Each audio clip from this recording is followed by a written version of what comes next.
महाराष्ट्राने आम्हाला संतांच्या भूमीचा दर्शन घडवून दिलं, कारण सकल संत बघा तुम्ही जास्त महाराष्ट्रामध्ये आहेत.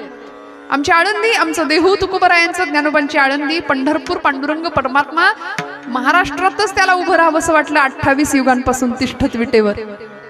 अशी सुंदर भूमी आम्ही स्वतःला भाग्यवान म्हटलं पाहिजे. आणि या भूमीमध्ये संतांच्या विचारांचं पोषण आणि सिंचन झालंय, म्हणून आम्ही इथे सुखाने समाधानाने कीर्तन श्रवण करू शकतो.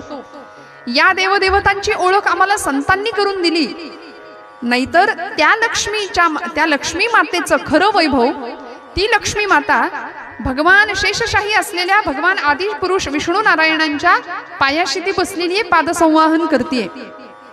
आम्हाला कळावं लागेल ती लक्ष्मी ज्यांच्या पायाशी बसलीये ते भगवंत आमच्यापासून दूर असता कामा नयेत. कारण भगवंताला जवळ करूया, लक्ष्मी आपोआप आपल्याकडे आल्याशिवाय राहणार नाही. मी पुन्हा सांगते, लक्ष्मी म्हटलं की आपल्याला पैसा एवढंच कळतं, म्हणून आपण लहान मुलाला सुद्धा जन्माला आल्यापासून नव्हे, त्या पोटात असल्यापासूनच त्याच्या मनावर असे संस्कार करतो, बाळा भरपूर मोठा हो, उत्तम शिक्षण घे, भरपूर मोठा हो आणि भरपूर पैसे कमव, भरपूर पैसा कमव.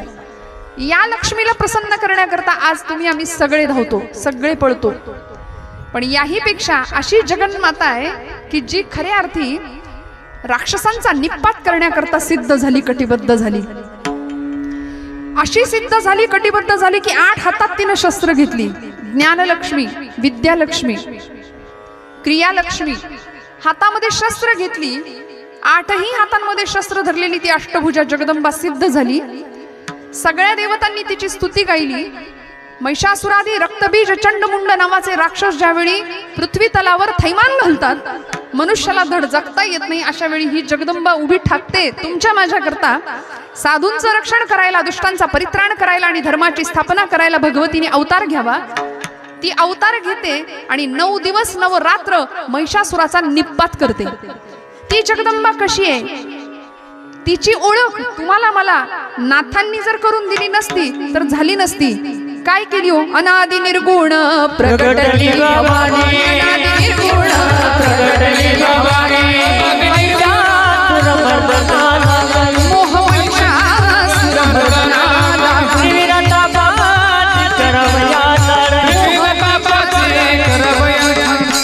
भक्ताला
नवरात्रा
मागितला आमच्या नाथांनी.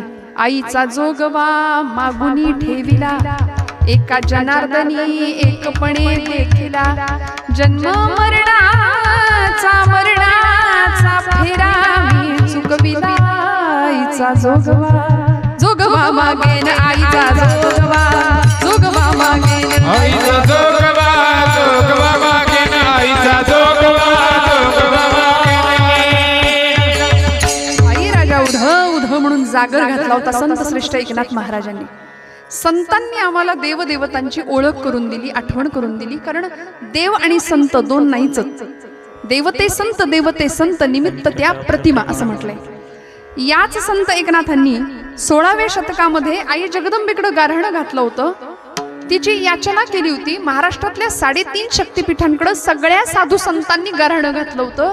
कारण 350 वर्षाचा गुलामीचा अंधकार इतका भीषण होता की सुलतानांचे आक्रमण, लढाया व्हायच्या, मोगलांची आक्रमण, यवनांचे अत्याचार, घरदार जळून राख व्हायची आणि आमच्याच घरातल्या बाया बापड्यांची अब्रू डोळ्या देखत लुटताना बघना पलीकडे दुसरा इलाज उरला नव्हता. अशा भीषण परिस्थितीमध्ये महाराष्ट्र होता आणि 3.5 शक्तिपीठांकडे सगळे साधू संत गारणं घालत होते, बये दार उघड म्हणून. आई जगदंबे दार उघड. नमो निर्गुण निराकार, मूळ आदिमाया साकार, घेऊन 10 अवतार करीसी दुष्टांचा संहार गे माझी आई. म्हणून तिच्याकडे आई जगदंबेकडे याचना केली. ती जगदात्री आहे. या जगदात्रीची ओळख आम्हाला संतांनी करून दिली. म्हणून असे संत नेमके कसे आहेत की ज्या संतांनी आम्हाला देवाजवळ नेलं, नवे देवत्व नराचा नारायण होण्याकडची वाटचाल शिकवली. नर अगर करणी करे तो नर का नारायण बन जाय. काय करायचंय नारायण होण्याकरता? पाथरवट मूर्तिकार काम चालू होतं बरं का, मूर्ती बनवण्याचं. आई जगदंबेची मूर्ती बनवायचं काम चालू होतं. मस्त आता नवरात्रीचे दिवस आले होते आणि मूर्ती घडवण्याचं काम चालू होतं.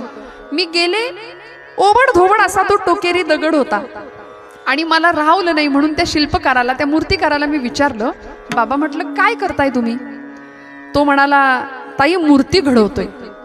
म्हणलं एवढा तो ओबड धोबड टोकेरी दगड आणि त्या दगडातनं इतकी सुंदर लक्ष्मी आईची मूर्ती तुम्ही करणारच कशी केली?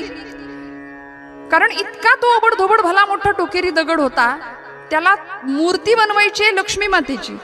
आणि मूर्ती घडवत असताना मी माझा बावळटासारखा प्रश्न म्हटलं, केलंच कसं हे सगळं, तुम्ही करतायच कसं? ते म्हणले, ताई तुमच्या शब्दात सांगू का? म्हटलं सांगा. ते म्हणाले, त्या दगडात आधीच मूर्ती आहे, त्या दगडामध्ये देवीची मूर्ती आधीच आहे म्हणले, फक्त ती दृष्टी आपल्याकडे पाहिजे बघण्याची. त्या दगडामध्ये मूर्ती आधीच आहे, फक्त त्या मूर्तीला नको असलेला भाग मी छिन्नी आणि हातोड्याच्या साह्याने काढून टाकला, आतमध्ये मूर्ती आहे तीच आहे. आमचं तरी वेगळं काय असतं मला सांगा? छिन्नी हातोड्याचा घाव करी दगडाचा देव, खाई दैवाचे तडाखे त्याचं माणूस हे नाव. आम्हाला सुद्धा दैवाचे तडाखे बसावे लागतात, तेव्हा आमची मूर्ती घडते, व्यक्तिमत्व घडतं, चारित्र्य आणि चरित्र दोन्हीही घडतं. आणि हे घडण्याकरता महाराष्ट्रामध्ये सद्विचारांचं सिंचन करणारे आमचे सगळे संत महात्मे आहेत बरं का. ज्ञानोबांच्या पासून तुकोबारायांपर्यंत, निळोबारायांपर्यंत, अलीकडच्या सच्चिदानंद सद्गुरू श्री साईबाबांच्या पर्यंत, वासुदेवानंद सरस्वती टेंबे स्वामी महाराज असतील, गोंदवलेकर महाराज असतील, अनेक संतांनी आम्हाला ही भक्तीची वाट दिली. म्हणून या संतांचं अवतरण, या संतांचं प्राकट्य कशा करता हे सांगतात नामदेव महाराज अभंगाच्या प्रथम चरणापासून. ब्रह्ममूर्ती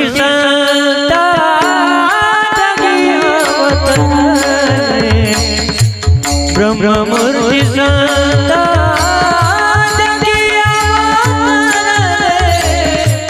ब्रह्ममूर्ती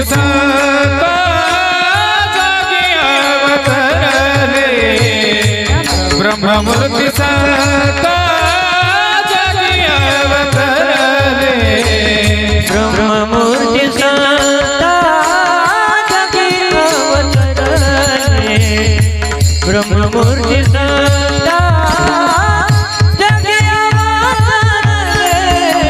ब्रह्ममूर्ती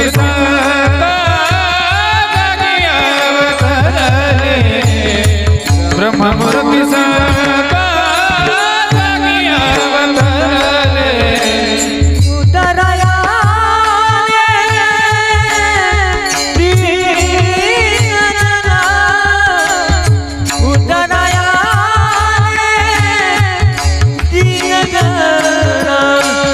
ब्रह्मादिकता वंदित पायवनी ब्रह्मादिकता वंदित पायवनी उद्धार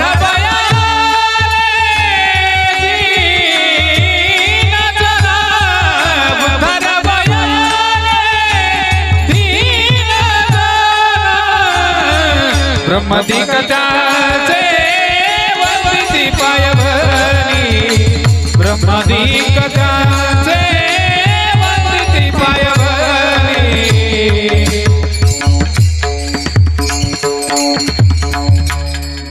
ब्रह्ममूर्ती संत जगी अवतरले उद्धरावया आले दीन जना. ब्रह्ममूर्ती संत जगी अवतरले. सावकाश तुमच्या पद्धतीने चालू दे, काही माझी अडचण नाही. विठ्ठल विठ्ठल विठ्ठल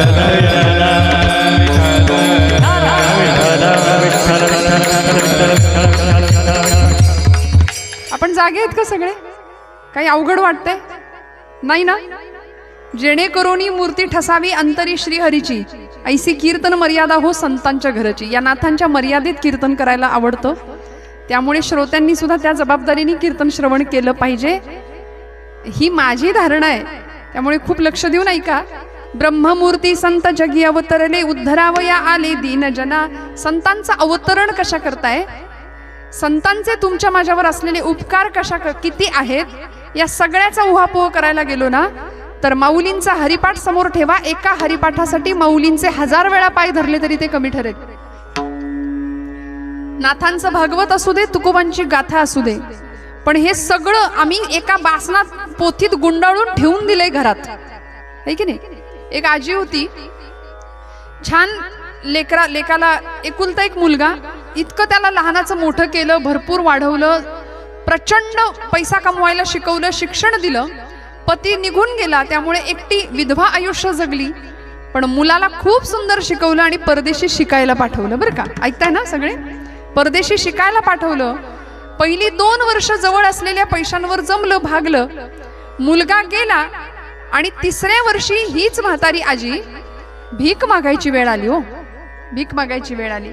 लोक नावं ठेवायला लागले, आजीबाई इतकं केलं, रक्ताचं पाणी केलं, हाडाची काढ केली, जीवाचं रान केलं. बघा सगळं माहितीये तुम्हाला, जीवाचं रान केलं, सगळं केलं, पण म्हणले काहीच उपयोग नाही. तुमचा लेक तुमच्याकडे बघत सुद्धा नाही, येत सुद्धा नाही. म्हणाले काय उपयोग आहे शिक्षण देऊन आणि संस्कार करून?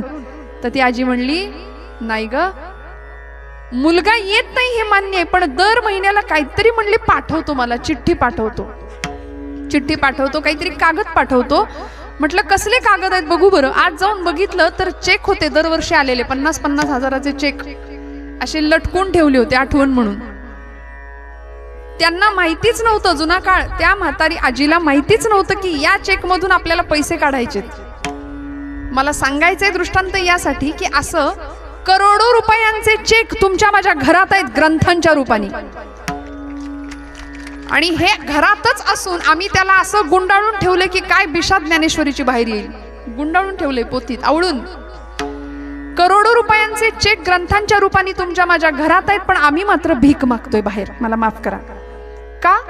मानसिक स्वास्थ्य नाही, शांतता नाही, समाधान नाही. सध्या सगळ्या जगाची भूक आहे, सत्ता, संपत्ती, ऐश्वर्य, वखवक वाढवली आहे नुसती, समाधानच नाही.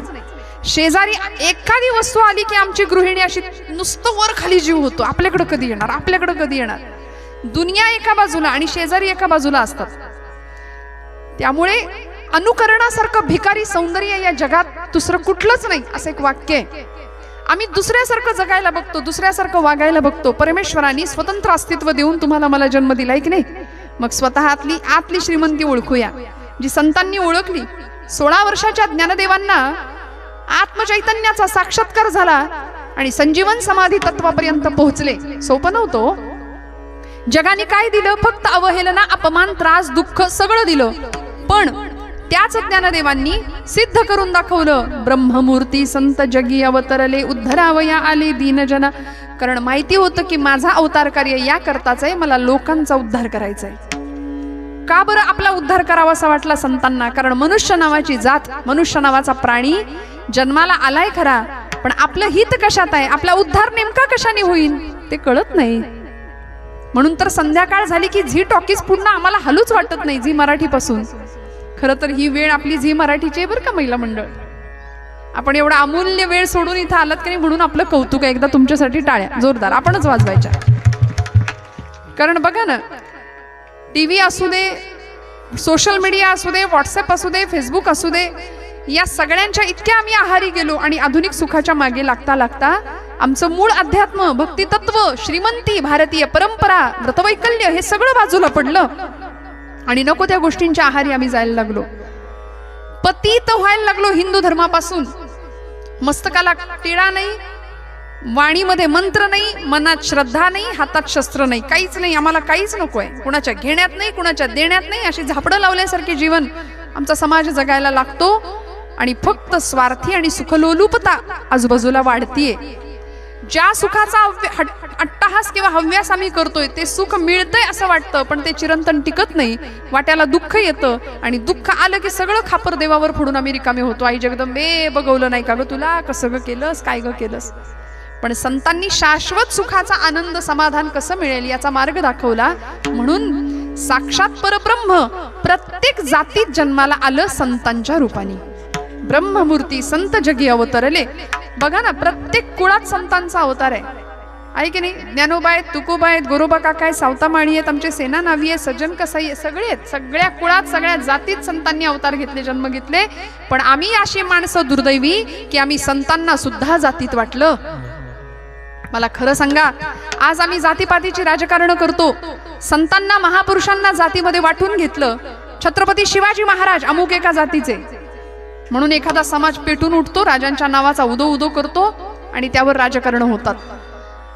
अमुक एक संत ज्ञानोबा अमुक एका जातीचे, तुकोबा अमुक एका जातीचे, सावतामाळी अमुक एका जातीचे, गोरोबा काका, सेना नावी, सजन कसाई, कान्होपात्रा, जनाबाई, सगळे संत आम्ही वाटून घेतले. आणि संतांना जर आम्ही जातीत वाटलं तर आम्ही मातीत जाऊ एवढं निश्चित आहे. विठ्ठल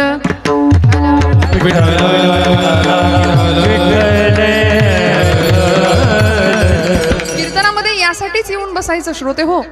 हे जनजागरण आहे, हा विनोद नाही. मुळात पहिली गोष्ट, आपुलिया सुखस्वार्था केलीच करावी हरिकथा, हरिकथे विण सर्वथा राहोची नाही असं म्हटलंय. आत्मरंजन भवरंजन व्हावं याकरता कीर्तन आहे. मनोरंजनाची गोष्ट म्हणजे कीर्तन नाही. पहिलं डोक्यात आणि मेंदूत आणि हृदयात पक्क करून घ्या. मनोरंजनासाठी कीर्तन नाहीये. आत्मरंजन व्हावं, मी कोण आहे याची प्रचिती यावी. म्हणून इथे कीर्तनाच्या मंडपात प्रांगणात आपण आलात की नाही, काय बदल होतो. माझी माऊली म्हणते, येथ मनाचा मारून करिता इंद्रिया दुःख न देता, येथे मोक्ष असे आयता श्रवणाची. इथं कुठंही तपश्चर्या करायला सांगितली का, जंगलात जायला, भगवी कपडे घाला, सगळा संसार सोडा आणि तिकडे जाऊन तपश्चर्याला बसा. नाही नाही, येथ मनाचा मारू न करता इंद्रिया दुःख न देता. इतकं सोपं सांगितलं ज्ञानोबांनी. येथे मोक्ष असे आयता श्रवणाची माझी. आयता मोक्ष आम्हाला कीर्तनात दिला संतांनी. आणि म्हणून या कीर्तनामध्ये आल्यानंतर आमचे पाय आपोआप चौरंग होतात, हात आपोआप बिल्वपत्र होतात, डोळे समया होतात, हृदय गाभारा बनून जातं, सिंहासन बनतं तिथं आणि साक्षात लक्ष्मी माता तिथं प्रतिष्ठित होते.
कीर्तन चांग होय अंग हरिरूप.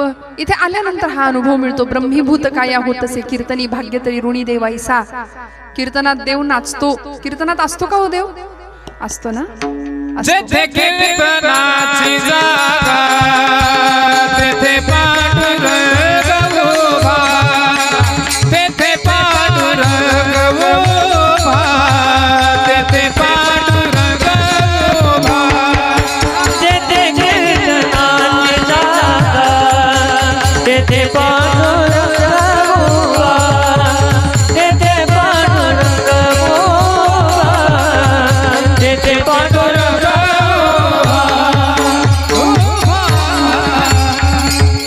कीर्तनात परमेश्वर असतो या श्रद्धेने आपण कीर्तन श्रवण करायचं. म्हणून म्हटलं वक्त्याची आणि श्रोत्याची काहीतरी जबाबदारी राहते कीर्तनामध्ये.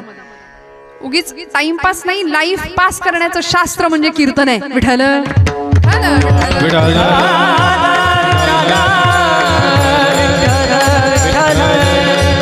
संतांनी आम्हाला ही भक्ती शिकवली, साधी सोपी करून शिकवली. म्हणून तुकोबा असतील, ज्ञानोबा असतील, या सगळ्यांचं एकच जीवन कार्य ध्येय होतं की जगाचा उद्धार करणं. उद्धरावया आले दीन जना. सगळ्यांचा उद्धार करायचा होता.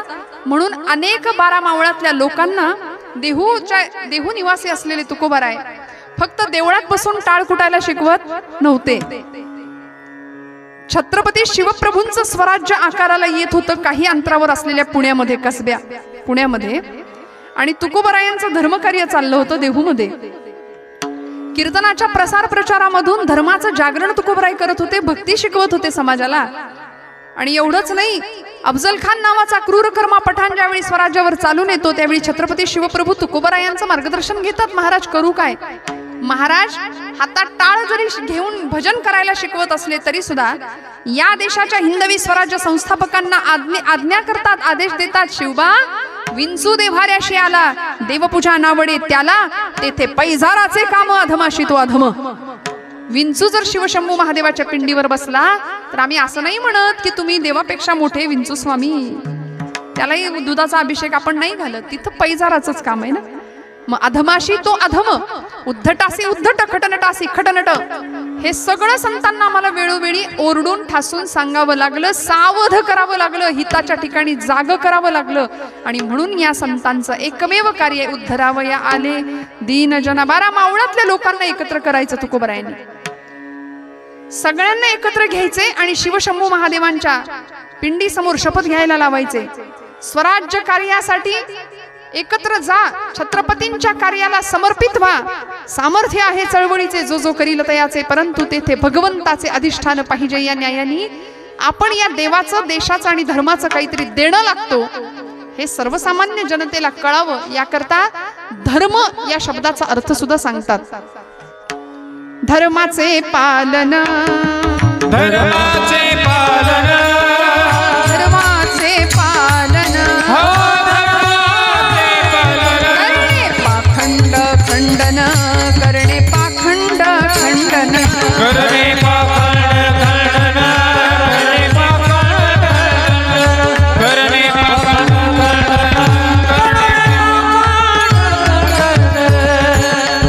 हेची आम्हा करणे काम बीज वाढवावे नाम असं म्हटलंय तुकोबारायांनी. माझं कार्य काय आहे? कशासाठी अवतरण झालं? ब्रह्ममूर्ती संत जगी अवतरले. कशासाठी आलो? जगद्गुरु तुकया अवतार नामयाचा. त्यामुळे हे अवतरण सोपं नव्हतं, साधं नव्हतं. आमच्यासारखे आम्ही जन्माला येतो, निघून जातो, पण संतांचं अवतरण काहीतरी वेगळं आहे. आले होते धर्माचं पालन करायला, नामाचं बीज जगामध्ये रुजवायला, वाढवायला, भगवंताच्या प्रतीचं नामाचं प्रेम वाढवायला. आणि असे संत आल्यानंतर होतं काय? अनेक ब्रह्मादिकांनी सुद्धा ज्यांच्या पायाशी जावं अशा घटना संत चरित्रामध्ये घडतात. एवढंच नाही, संतांच्या नामाचा उच्चार जरी केला तरी आमच्या ठिकाणचं पाप नष्ट होतं. दुसऱ्या चरणात नामदेव महाराज ब्रह्मादिक त्याचे वंदिती पायवनी, ब्रह्मादिक त्याचे वंदिती पायवनी,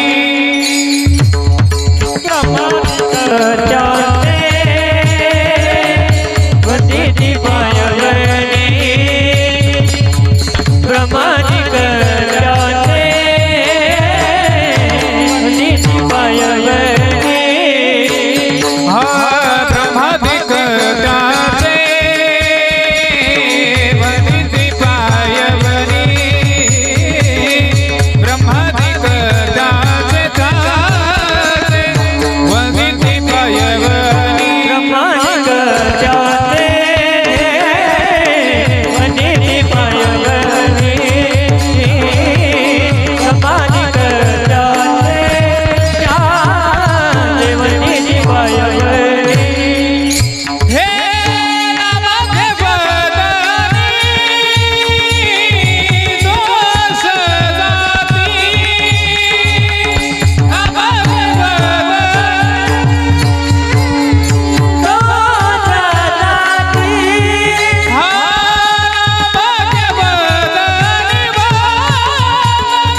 त्यांचे वंदिती पायवणी नाम घेता वदनी दोष जाते.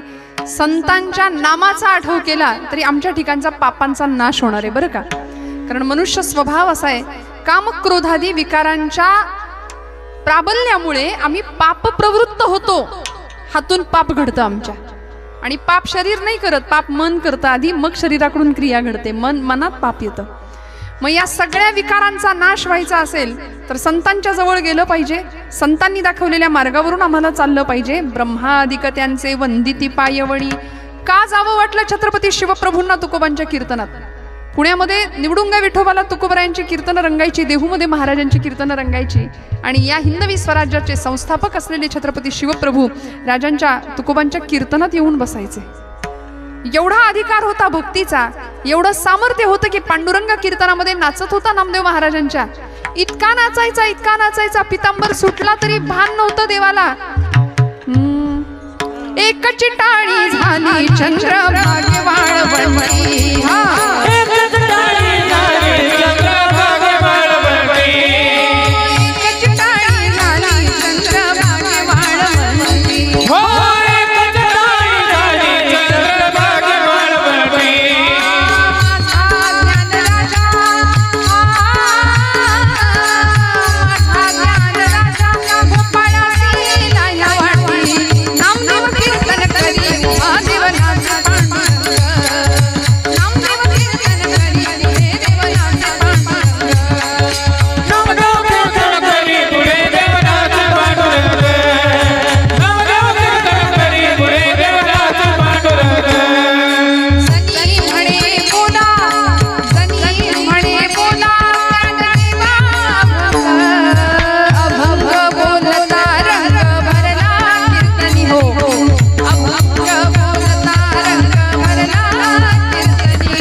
प्रेमे पुढे नाचे पांडुरंग. असा अधिकार होता नामदेव महाराजांचा.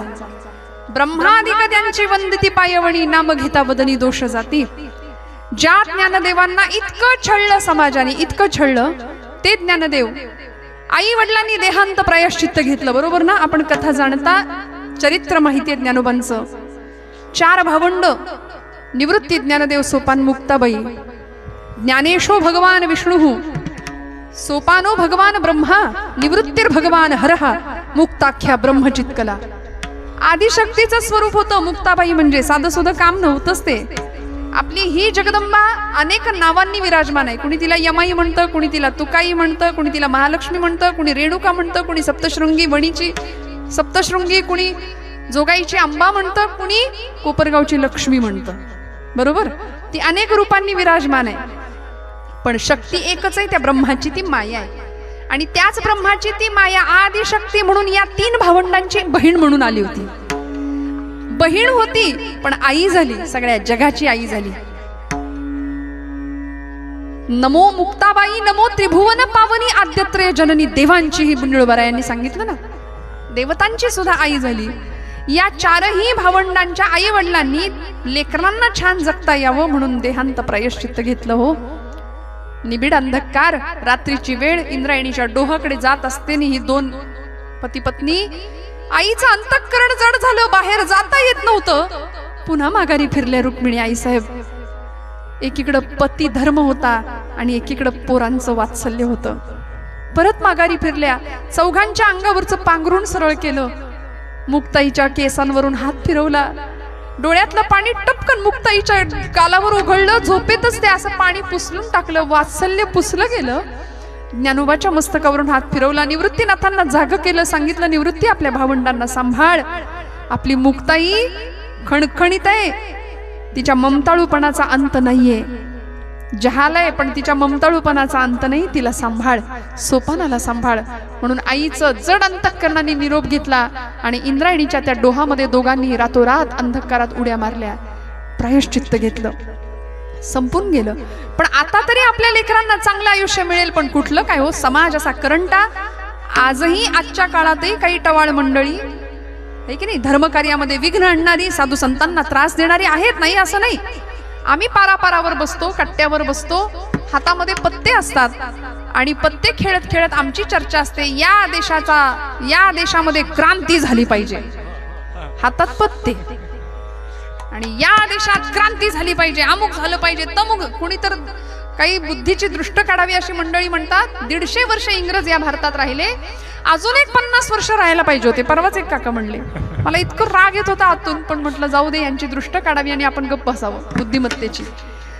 म्हणजे 150 वर्ष इंग्रज भारतात राहिले, आपल्या लोकांचं रक्त पिळून घेतलं, स्वाभिमान स्वतःच्या टाचे खाली तुडवून टाकला, इतकं सगळं होऊन सुद्धा अनेकांनी रक्त सांडलं, बलिदान दिलं, आणि आम्ही सहज बोलतो अजून 50 वर्ष इंग्रज राहायला पाहिजे होता, कारण सुधारणा झाल्या असत्या देशामध्ये, जगामध्ये. मला सांगा, आज ललामभूत स्थितीमध्ये माझा भारत देश नाहीये का? इथे कशाची कमतरता आहे? संतांच्या विचारांचं सामर्थ्य इथे श्रीमंती आहे. विज्ञानाची कास आज कुणीकडे झेप घेतलीये? चांद्रयान आपण पाहिलं. आम्ही कुठल्याही पक्षाचे प्रचार करते नाहीत, पण सावरकर स्वातंत्र्यवीर सांगतात, जे जे उत्तम उदात्त उन्नत महन मधुर ते, जे उत्तम आहे, जे उदात्त आहे, त्याला चांगलं म्हणता आलं पाहिजे. त्यामुळे इतकं सगळं व्हावं. आज जगाच्या आदर्शस्थानी भारत देश असताना सुद्धा आम्ही का बरं भुके कंगाल आणि दरिद्री असल्यासारखे वागतो? मला कधी कधी प्रश्न पडतो. समाधान नावाची श्रीमंती नाही देशामध्ये. कितीतरी लोक दारिद्र्यावस्थेत सुद्धा आहेत. निम्मे लोक अति खाण्यामुळे मरतायत आणि निम्मे लोक उपाशी राहिल्यामुळे मरतायत. असे तफावत होते कधी कधी. बर, ज्यांच्याकडे सगळं आहे त्यांना त्याचा उपभोग घेता येईना.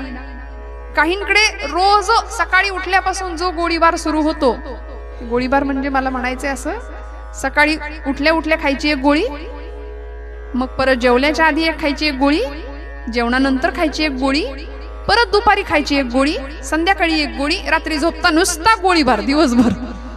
का? आरोग्य नावाची लक्ष्मी तुमच्या माझ्याकडे नाही. स्वामी विवेकानंद नावाचे तरुण योद्धा संन्यासी या देशात होऊन गेले. ते काय म्हणायचे माहितीये? मला अशी मर्तुगडी पोरं नको आहेत म्हणायचे. मला पोलादी स्नायूंचे तरुण संन्यासी पाहिजेत माझ्या देशकार्यासाठी. पोलादी स्नायूंचे तरुण संन्यासी. निर्व्यसनी शरीराचा आग्रह स्वामी विवेकानंदांनी आणि आमच्या सगळ्या संतांनी केलाय. कारण शरीरामध्ये व्यसन टाकलं की ती शरीर नावाची यंत्र व्यवस्था, ते उपकरण गंजायला लागतं. शरीरात आतमध्ये व्यसन टाकलं की ते यंत्र गंजणार आहे, फुकट संपणार आहे आणि असंच जिजून संपणार आहे. मग जिजायचंच आहे ना, तर देव देश धर्म कार्यासाठी जिजावं. जे तुकोबांनी आम्हाला शिकवलं, जे ज्ञानोबांनी शिकवलं, जे छत्रपती शिवप्रभूंनी शिकवलं. काय होतं त्या काळामध्ये? ज्ञानोबा तुकोबांना इतका त्रास द्यावा समाजाने काय दिलं? आपल्या जवळ असलेले साईबाबा लोकांनी किती त्रास द्यावा? दिवा लावायला तेल नाही मिळालं, पाण्यावर दिवे लावावे लागले. चमत्काराशिवाय नमस्कार नाही म्हणतात. समाजाला मग कळली महती संतांची आणि त्यांच्या अधिकाराची. काय दिलं समाजाने? फक्त निंदा, अपमान, अवहेलना, त्रास सगळं दिलं. आणि हे सगळं करून ज्ञानोबांनी काय दिलं? विश्वाचे आर्त माझ्या मनी प्रकाशले, विश्वाचे आर्त माझ्या मनी प्रकाशले, अवघेचे झाले देह ब्रह्म. सगळ्या विश्वाचं दुःख ज्ञानोबांनी स्वतःच्या उदरात घेतलं. स्वतःच्या उदरात घेतलं. एवढंच नाही, आता सर्वाभूती परमात्मा तत्व एकच आहे हे ज्ञानोबा सगळ्या जगाला सांगत होते. आणि लोकांकडून सहानुभूती सुद्धा मिळेना हो. संन्याशाची पोरं म्हणून विटंबना होतीये. तेव्हा याच ज्ञानदेवादी भावंडांनी पैठणला जाऊन शुद्धीपत्र मिळवायचा निश्चय केला. म्हणून पैठणच्या धर्मसभेसमोर ही चारही भावंड उभी आहेत आणि ज्ञानोबांनी सांगावं सर्वाभूती परमात्मा तत्व एकच आहे. उपनिषदांचं गहन तत्वज्ञान एको देव हा सर्वभूतेषु गुढ हा सर्वव्यापी सर्वभूतांतरात्मा विष्णुमया जगा वैष्णवांचा धर्म विष्णुमया जगा वैष्णवांचा धर्म वेद वेद ब्रह्मोत्तर वेद वेद ब्रह्मोत्तर विष्णुमया जग वैष्णवांचा धर्म विष्णुमया जग वैष्णवांचा धर्म भेद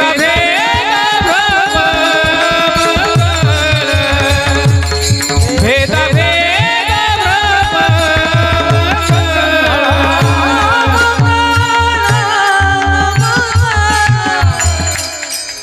कोण्याही जीवाचा न घडो मत्सर वर्म सर्वेश्वर पूजनाचे विष्णुमय जग वैष्णवांचा धर्म. अरे का कळत नाही तुम्हाला? आपण सगळे एकाच परमेश्वराचे लेकर आहोत हे ज्ञानोबा ओरडून सांगतायत समाजाला.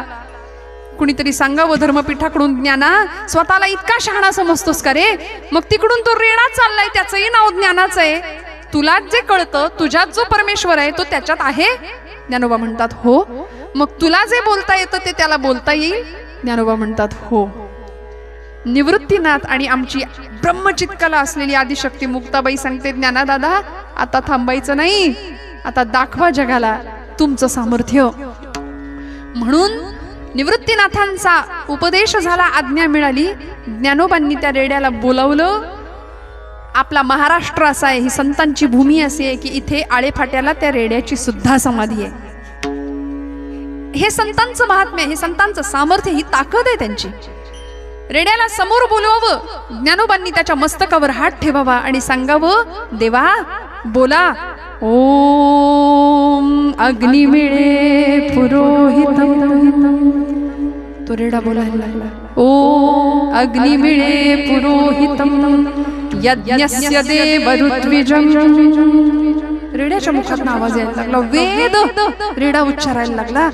सगळी सभा हैराण झाली, पायाखालची जमीन सरकली. म्हणली अरे अरे थांबा थांबा, म्हणले आम्हाला येतं ते या रेड्याला यायला लागल्यावर आमच्याकडे कोण येणार, आम्हाला कोण विचारणार. ज्ञानोबा तुम्ही श्रेष्ठ आहात म्हणून मिरवणूक निघावी. शुद्धीपत्र तर म्हणाले शुद्धीच्याही तुम्ही पलीकडे आहात, आम्ही कोण तुम्हाला शुद्धीपत्र देणार आहे, शुद्धीच्या पलीकडे आहात. इतका उदो उदो झाला. ज्ञानेश्वरीचं लिखाण असू दे, निवासामध्ये सच्चिदानंद बाबांकडून प्रचंड मोठ्या प्रमाणामध्ये वाङ्मय निर्मिती करून जगाचा निरोप या लेकरांनी घेतला. या चारही भावंडांनी समाजाला दिलं ते फक्त अमृताचं संजीवन दिलं. जगाचा उद्धार करण्याचं ब्रीद घेऊन आलेली ही मंडळी. म्हणून त्यांचं नाम घेतलं ना नुसतं तरी सुद्धा पाप नष्ट होतात. टाळी वाजवा. ज्ञानोबा माऊली तुकाराम. बोला ज्ञानोबा माऊली तुकाराम.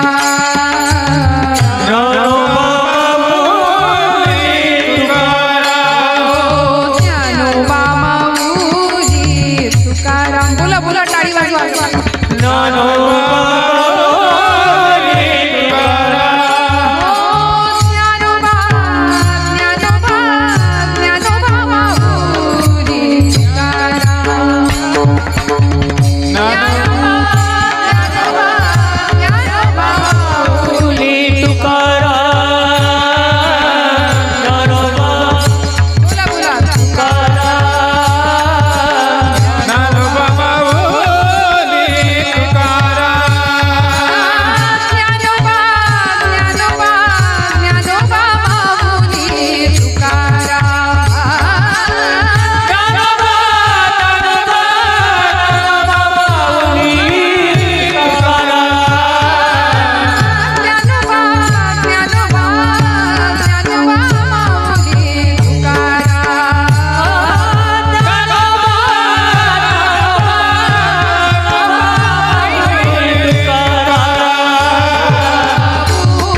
बाबा बोले तुकाराम ज्ञानोबा बोले तुकाराम ज्ञानोबा बोले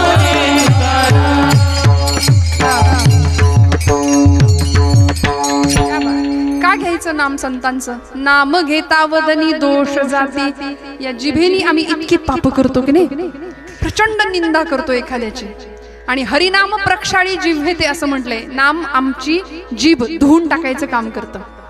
हरिपण हरिनामे धातु मूर्तीसी आले, हरिमय हरिनामे विश्वसंतासी झाले. भव भय हरिनामे साधकांचे पळाले, वद वद वद वद वद जिव्हे राम नामे रसाळे. अखंड नाम संतांचं आणि देवतेचं आमच्या मुखात आलं पाहिजे. आई जगदंबेचं अधिष्ठान समोर आहे. आई जगदंबेचं स्मरण आपण करतो. कधी करतो? महिला वर्ग जागे आहेत का आपण? वेळ झाली का आपली? घड्याळ संपलं का कीर्तनाची वेळ? नाही ना? मला सांगा, आपण कधी करतो आईचा जागर? नवरात्रीत, बरोबर ना? पण मला तर असं वाटतं नवरात्रीत आपण गरबाच जास्त खेळतो. जागर देवीचा कमी करतो. देवीचं चरित्र, देवी सप्तशतीचा पाठ, दुर्गा सप्तशती, महिषासूर मर्दिनीचं स्तोत्र आमच्या लेखीबाणींना पाठ झालं पाहिजे की नाही? मला खरं सांगा, आचार्यांनी काय वर्णन केलंय.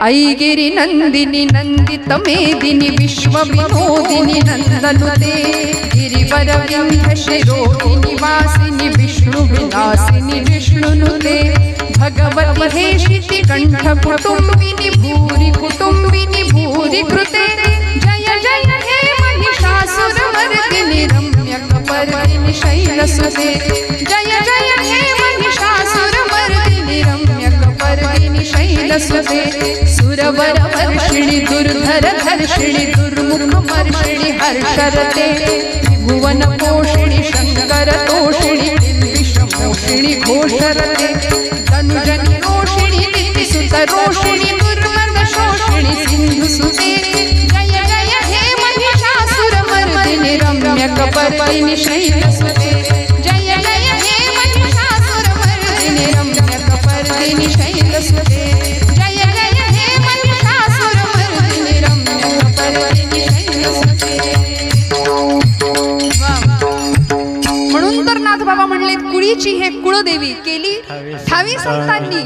ही कुळदेवी, ही ग्रामदेवता आम्हाला कुणामुळे कळली? आमच्या संतांमुळे. तिचं स्वरूप, तिचं रूप, तिचा आकार, तिचं नाम आम्हाला संतांनी सांगितलं.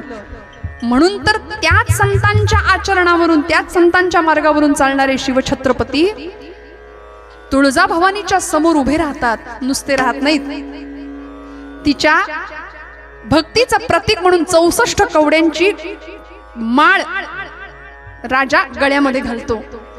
एवढंच नाही, हातामध्ये आई जगदंबेचा पोत घेऊन भूत्या बनून नाचतो सुद्धा. छत्रपती शिवप्रभूंच्या अंगामध्ये संचार व्हायचा भवानी मातेचा. देवी जगदंबेनी भवानी तलवारीला अधिष्ठान दिलं म्हणून नाव सुद्धा तलवारीचं भवानीच होतं राजांच्या. आणि त्याच भवानी तलवारीने अनेकांना पाणी पाजलं. हे इतिहास साक्षीदार आहे, इतिहासाला माहिती आहे. शिवचरित्र आपण जाणता. पण या छत्रपतींनी आई जगदंबे समोर असं गारहाण घालावं.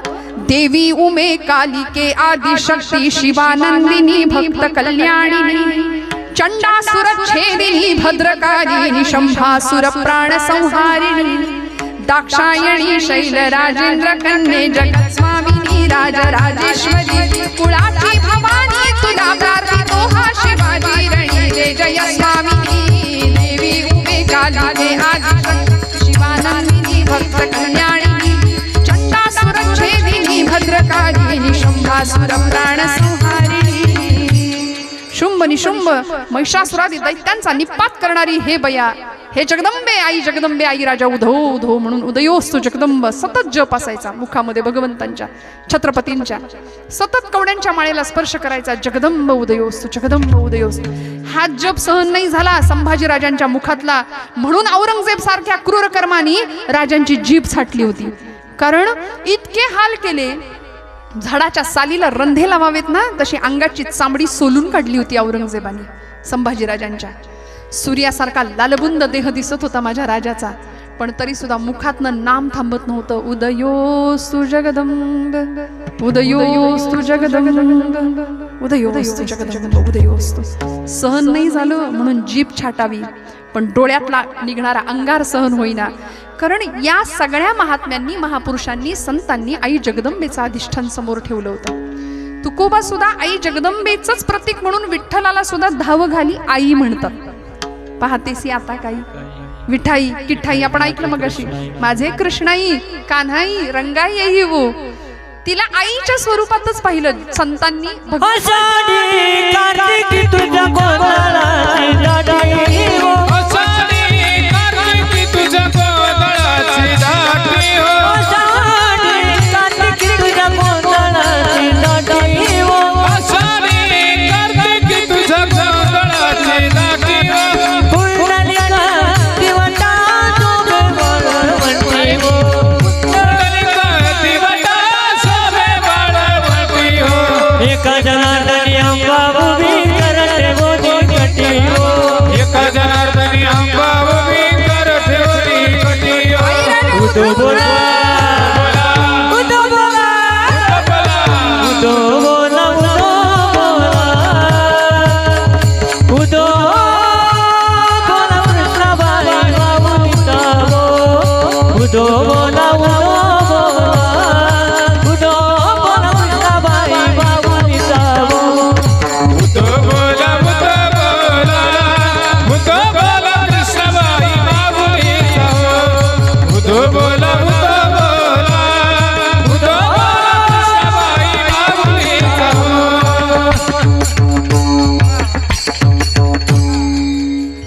विठ्ठल विठ्ठल.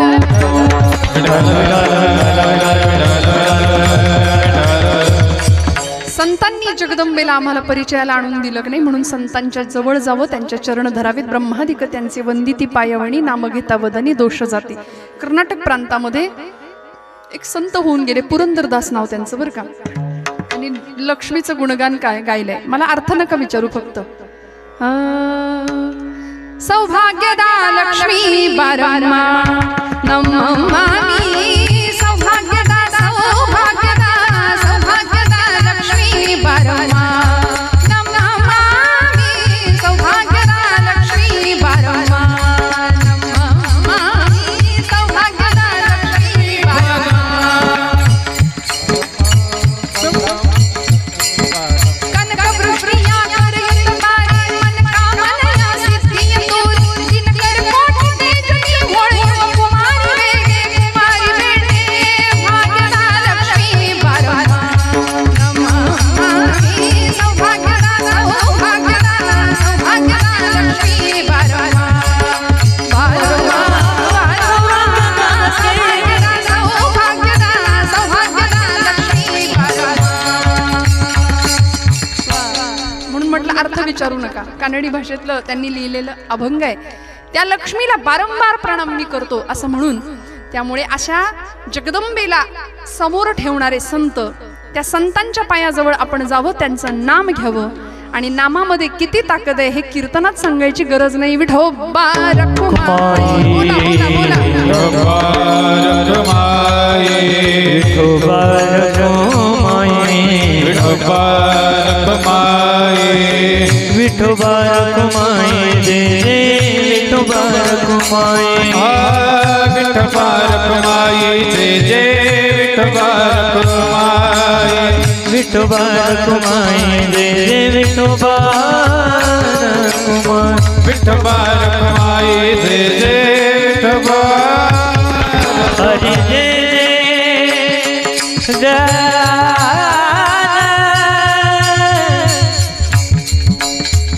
हरि जय हरि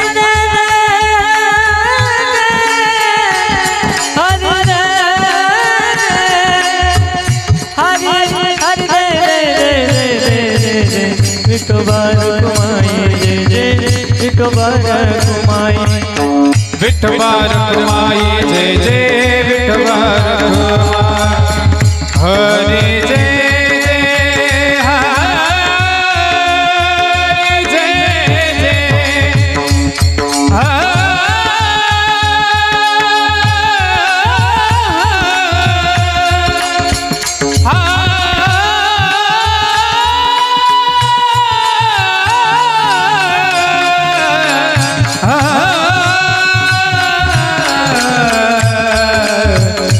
विठोबा रखुमाई जय जय विठोबा रखुमाई विठोबा रखुमाई जय जय विठोबा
रखुमाई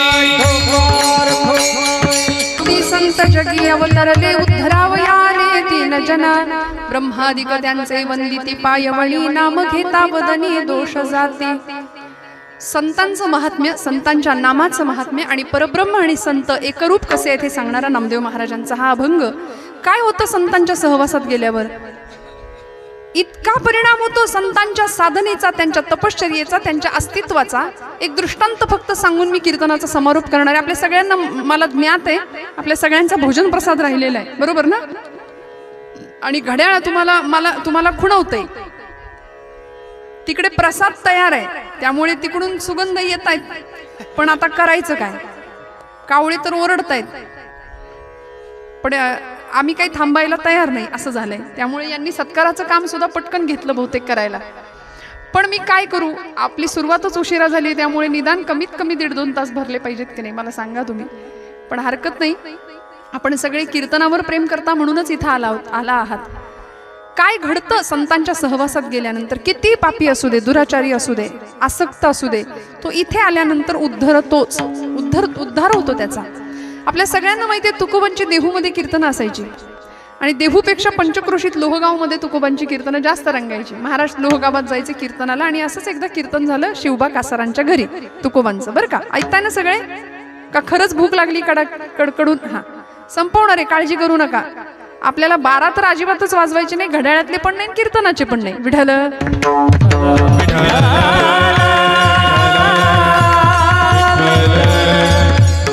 तुकोबांचं लोहगावमध्ये शिवबा कासारांच्या घरी कीर्तन झालं आणि परिणाम असा झाला, कीर्तन रंगलं तुकोबांचं. इतकं रंगलं, रंग भरला कीर्तनामध्ये. रंगी ओढवावी रंगकथा पुरवी मनोरथा माय बापा या न्यायानी. कीर्तन संपलं आणि तुकोबा आता आपली वीणाची पळी उचलली आणि निघाले देहूला जायला. आता पूर्वीचा काळ चालत जायचे, पायी प्रवास. आणि चालत जाताना आता मध्यरात्रीची वेळ, लोहगाववरनं देहूला जायचे म्हणजे मध्यरात्र झाली. आणि अशा वेळी मध्यरात्री जी माणसं काही ड्युटीला असतात नाही का, टोळकीच्या टोळकी असतात त्यांची कामाला लागलेली, तर ते असा एक ग्रुप त्यांना भेटला, तुकोबांच्या समोर आला आणि एकमेकात चर्चा करायला लागले. अरे गड्या, आपल्याला चोरी करायची आहे लोहगावात. हे तुकोबा निघाले देहूला, यांना आपल्या सोबत घेऊया म्हणले जरा, म्हणजे आपलं काम सोपं होईल, यांची मदतच होईल. दुसरा म्हणला, अरे यांना काय येतंय रामकृष्ण हरी शिवाय दुसरं काय येतंय, सारखं टाळ कुटायचं आणि रामकृष्ण हरी म्हणायचं, दुसरं काय येतंय, नको म्हणले. यांचं काही असू दे ना म्हणले, माणूस असलेलं वाया जात नाही, घेऊन जाऊया. तुकोबांच्या समोर हे टोळकं आलं. त्यातला एक जण म्हणाला, तुकोबा देहूला चाललात? म्हणले हो, रामकृष्ण हरी नाम चालू आहे. कीर्तन संपलं. आमच्या बरोबर येत आहे का म्हणले. कुठं जायचंय? चला तर म्हणाले, काम आहे. चला म्हणले, येतो. फिरले माघारी. संत असेच असतात बरं, कुठला प्रतिकार नाही, काही प्रतिक्रिया नाही, फिरले माघारी. आणि ती सगळं टोळकं तुकोबांना घेऊन पुन्हा त्याच घरात आलं जिथं तुकोबांचं कीर्तन झालं होतं, शिवबा कासारांच्या घरी. त्या घरामध्ये सगळेजण घुसले, सगळ्यांनी आपली आपली जागा निवडली. तुकोबांना सांगितलं, आता तुम्हाला या घरातलं सगळं नीट माहिती आहे, तुम्हीच आत जा आणि आतनं जेवढं काही सामान बाहेर फेकता येईल तेवढं फेका म्हणले. तुकोबांनी सुरुवात केली, त्यांनी सांगितल्याप्रमाणे. घ्या म्हणले, काय पाहिजे ते घ्या, मी देतो आतनं तुम्हाला. ते असं पास करायला लागले. बराच वेळ झाला त्याच्यामध्ये नाही म्हणले. तुकोबांच्यानी काही नीट जमेना झाले. आता तुकोबा असं करा, तुम्ही बाहेर या. पण असं करता करता वाजले 4 वाजले म्हटल्यानंतर वारकऱ्याचा ही वेळ काकड्याची. तुकोबांच्या हातामध्ये एक पितळीचं मोठं ताट होतं, हातात एक लाटणं होतं आणि तुकोबा तिथंच सुरू झाले. उठा पांडुरंगा प्रभात समयोगातला, वैष्णवांचा मेळा गरुड पायी दाटला, वैष्णवांचा मेळा गरुड पायी दाटला. उठा पांडुरंगा समयोगातला, वैष्णवांचा मेळा गरुड पायी दाटला, वैष्णवांचा मेळा गरुड पायी दाटला. वाळवंटापासून महाद्वारापर्यंत सुरवराची दाटी उभे सोडोनी हात, सुरवराची दाटी उभे सोडोनी हात. हे तुकोबांचा काकडा चांगला 1.5-2 तास तुकोबांचा काकडा. सगळे लपले, म्हणले जिथं जागा मिळेल तर लपा. आता हे तोंडावर पाडणार आहे आपल्याला हा माणूस. जिथं जागा मिळेल तिथे लपा. सगळ्या चोरांनी लपावं. शिवबा कासार उठले, तुकोबांच्या समोर आले. एवढ्या मोठ्या मोठ्याने आता काकडा सुरू झालाय, कोण झोपून राहील. म्हणले तुकोबा गेलाच नाही तुम्ही कीर्तन संपल्यावर देहूला. महाराज म्हणले गेलो होतो. मग परत आलात की काय? हो म्हणले परत आलो. मग आता काकडा चालू आहे? हो म्हणले काकडा चालू आहे. कोण आलंय सोबत? काय एकटे आलात? नाही म्हणले दिंडी आलीये, दिंडी आलीये म्हणले माया बरोबर. सगळ्यांना म्हणले आता राजी खुशीनी सगळे बाहेर या, कपाळाला गंध लावा. तुकोबांकडून या सगळ्यांनी माळा घालून घेतल्या. काय परिणाम झाला? हो का दुराचारी विषयी आसक्त, संत कृपे त्वरित उद्धरतो. घ्या तिसरे चरण. हो का दुराचारी विजयी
दुराचारी विषयी आसक्त, संत कृपे त्वरित उद्धरतो. तुम्ही आम्ही कितीही पाप केली असली ना तरी संतांच्या सहवासात जाऊया, त्यांच्या विचारांनी वागूया. आमची सगळे पाप प्रक्षालन झाल्याशिवाय तुका मने पापे नाती संतांच्या आदबे, नाती संतांच्या आदबे.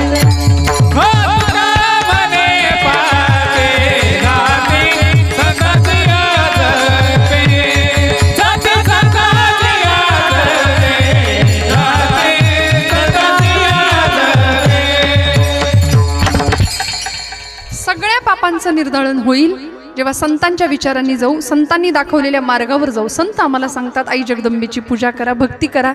लक्ष्मी ही फक्त पैसा नव्हे, तर ती सगळ्या प्रकारची लक्ष्मी तुमच्या माझ्या घरात संस्कारांच्या रूपाने संस्कार लक्ष्मी असली पाहिजे. संध्याकाळी दिवे लागणीला सगळी लेकरं एकत्र बसली पाहिजेत. मी हात जोडून मंडळी जिथं जाते तिथं सांगते, आपल्या लेकरांना कीर्तनाला घेऊन येत जा. काळाची फार मोठी गरज आहे. इथं येऊन कार्टी झोपली तरी चालतील, पण इथं झोपेत जे ऐकतील ते चांगलं असेल आणि घरी जागेपणी जे टीव्हीवर बघतील ते वाईट असेल. फार भयान भीषण काळ आहे. आम्ही आमच्या पोरांसमोर अंधार निर्माण करायला भविष्यात आम्हीच जबाबदार आहोत, हे कायम ठसवूया हृदयावर. आमच्यात जर स्वतःमध्ये परिवर्तन नाही आम्ही करून घेतलं तर पुढचा भयान भीषण काळ आमच्या पिढीसमोर आव असून उभा राहिलाय. ना त्यांना जीवनातला कुठला निर्णय घेता येईल, ना त्या दिशेने पावलं उचलता येतील. प्रचंड संभ्रांत आणि भरकटले पण पुढच्या पिढीला देण्याला आम्ही कारणीभूत नाही ना, याचा विचार प्रत्येक पालकांनी, आईवडिलांनी, मोठ्या माणसांनी करणं गरजेचं आहे. माऊली म्हणते, येथ वडील जे जे करीती तया नाम धर्म ठेवीती. सगळ्याची उत्तरं संत वाङ्मयामध्ये आहे. कुठेही भरकटले पण येऊ देऊ नका जीवनामध्ये. उत्तम अंतःकरण शुद्ध नीतियुक्त आचरण जर आमचं असेल ना, तर परमेश्वर आम्हाला सांभाळतो. आमच्या पायात काटा सुद्धा टोचून न देण्याची जबाबदारी देव घेतो. आई जगदंबा सांभाळते आम्हाला. ती जगदंबा आहे, जगदात्री आहे, लक्ष्मी आहे. ती सगळ्या सृष्टीची माया आहे ती. आणि मायाधीनम जगत सर्वम म्हटलंय. हे सगळं जग मायेच्या अधीन आहे. तिनं जर ठरवलं ना सगळंच संपवायचं, सगळं संपेल. आमच्या आतमध्ये ती आहे चैतन्य शक्तीनी. ती लक्ष्मी, ती शक्ती निघून गेली की लोक म्हणतात उचला, आता काही राहिलं नाही. नाही का, घरासमोर गर्दी होते, चौघांच्या खांद्यावर जावं लागतं. ती आतमध्ये शक्ती आहे ना, तोपर्यंत सगळा देह चालतोय, बोलतोय, हलतोय, सगळ्या क्रिया करतोय. त्यामुळे त्या शक्तीचा परिचय करून घेऊया. आणि त्या शक्तीचा परिचय करून देणारे संत आहेत म्हणून नामदेव महाराज शेवटच्या चरणात सांगतात की अशा संतांच्या जवळ मला जाऊ द्या. अखंडित नामाचा वास पाहे, अखंडित नामाचा वास पाहे, अखंडित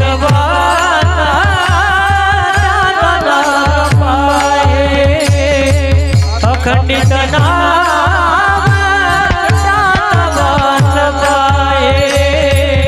अखंडित नामाचा वास पाहे, अखंडित नामाचा वास पाहे, अखंडित नामाचा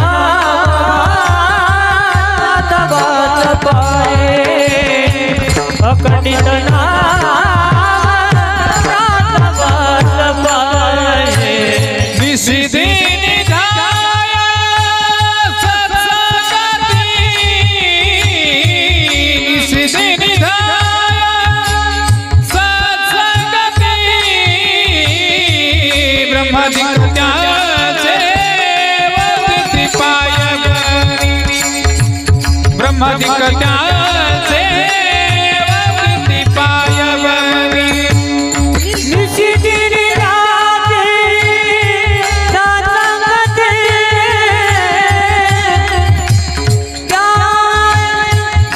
सत्संगती, ब्रह्मादित्याचे वदती पायवरी, ब्रह्मादित्याचे वदती पायवरी.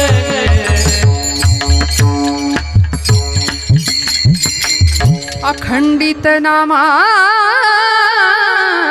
त्यांचा वास पाहे, निशिदिनी ध्याय सत्संगती, ब्रह्मादिक त्यांचे वंदिती पायवणी. जगत जननी भवतारिणी मोहिनी तू नवदुर्गा, जगत जननी भवतारिणी मोहिनी तू नवदुर्गा. तू भवानी महाकाली, तू भवानी महाकाली, तू शिवानी मंगला.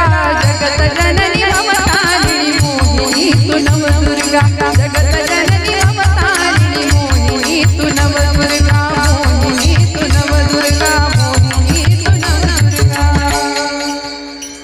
अखंड संतांचा वास मागितला. नामदेव महाराजांनी वस्ती मागितली, जवळ निवास मागितला संतांच्या चरणाशी. आज तुमची म्हणजे ही कामना असली पाहिजे. मला माहिती आहे खूप वेळ झालाय, झालेली सेवा आई जगदंबेच्या लक्ष्मी मातेच्या चरणी समर्पित करते. सर्व संयोजक आयोजकांना मनापासून धन्यवाद देते. आमच्या कानडे परिवाराला धन्यवाद देते. भाऊंना धन्यवाद देते. उत्तम सिस्टीम, उत्तम ध्वनी व्यवस्था, उत्तम सातकरी टाळकरी मंडळी सगळ्यांच्या चरणी कृतज्ञतापूर्वक वंदन.